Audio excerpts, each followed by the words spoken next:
When I started in this business, there used to be, a lot of folks that would track the newsletter writers. And when the newsletter writers really became bullish on the overall market, it was time to sort of jump on out.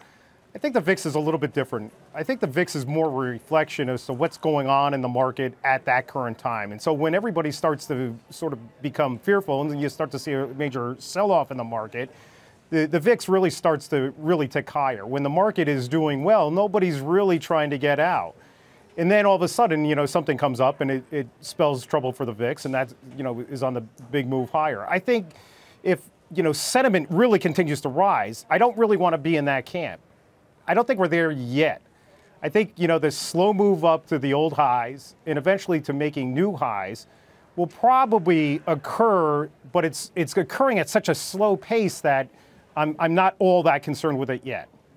David, when you're looking at all of these indications, you've got a ratcheting up of the trade war tensions and the VIX at its lowest level here. I mean, why aren't we seeing more volatility? 6 weeks ago, 2 months ago, that was all anybody was talking about. Just get used to volatility. It's the new name of the game. Is it just because everybody's on vacation? Well, the fact that you haven't seen volatility doesn't mean that you're not going to see volatility again. So we would not get sucked in at this point. You know that we've been pretty bullish this year. Every time we've come on, we've been saying buying on the dips.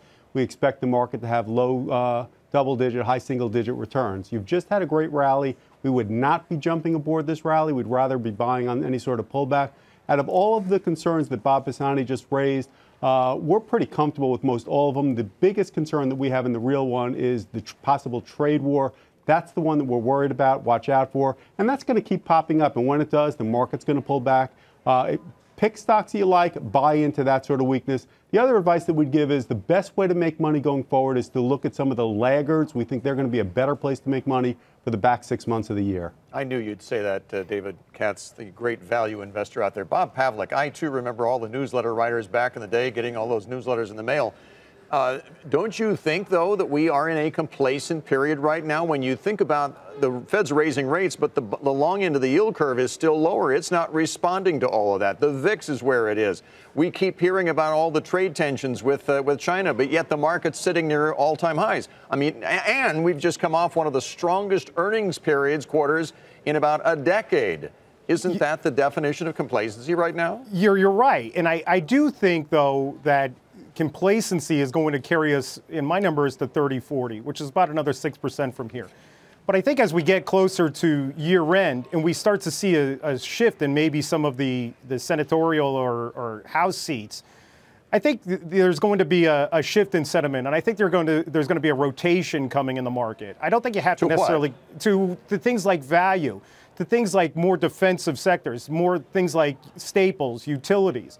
And so I was last on back in May, and I said, I thought the market was going to get to 30-40, and I think that's probably around the time that you start to take a little bit of money off the table. You start to look at your positions, you start to see your growth positions, and maybe if they become too large, you start to take a little bit of money off and start to take initial positions in some of these more defensive areas of the market. There's some great names in the staple sector, in the utility sector, that just have been overlooked. Right. I'm not saying put all your portfolio in it. I'm saying take an initial position and sort of protect yourself, because I think next year is going to be a little bit more difficult for the overall market. David, quickly, what's your value play then? We like Comcast a great deal. Schlumberger has missed the whole oil rally. AT&T, which has been dead in the water, has had enormous insider buying by a lot of directors. We would take a cue from them. We'd be buying that here, get the 6% yield along the way.